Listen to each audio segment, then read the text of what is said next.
ایک کچھوے اور خرگوش کی دوستی ہو گئی۔ دونوں ایک ساتھ کھیلتے گھومتے پھرتے۔ ان کو معلوم تھا کہ لڑائی اچھی بات نہیں، لیکن پھر بھی کبھی کبھی ان کی آپس میں لڑائی ہو جاتی۔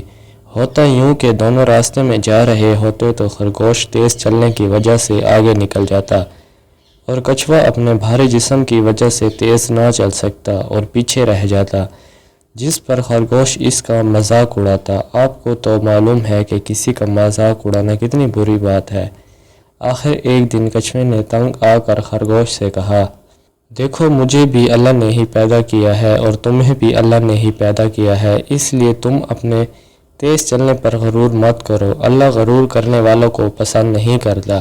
اگر تم کو اپنے تیز چلنے پر غرور ہے تو آؤ ہم دونوں مقابلہ کرتے ہیں۔ خرگوش بھی مقابلے کے لیے تیار ہو گیا۔ مقابلہ شروع ہوتے ہی خرگوش تیزی سے آگے کی طرف بھاگا۔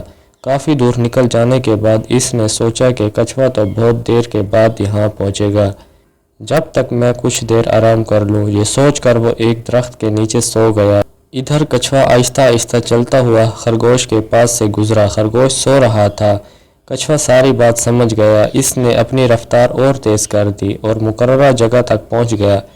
اب خرگوش اپنی نیند سے بیدار ہوا اور بھاگتا ہوا مقررہ جگہ تک پہنچا جہاں کچھوا پہلے سے ہی موجود تھا۔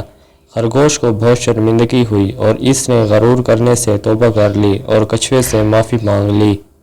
کچھوے نے بھی اس کو معاف کر دیا۔ دوستو، ہمیں بھی کسی کا مذاق نہیں اڑانا چاہیے۔ ہر ایک کو ہم اپنے سے بہتر سمجھیں گے تو کبھی ہماری کسی سے لڑائی نہیں ہوگی، اور جو کسی کو تنگ کرنے کے لیے مذاق اڑاتا ہے تو مرنے سے پہلے اللہ تعالیٰ اس کو بھی اس کمزوری میں مبتلا کر دیتے ہیں۔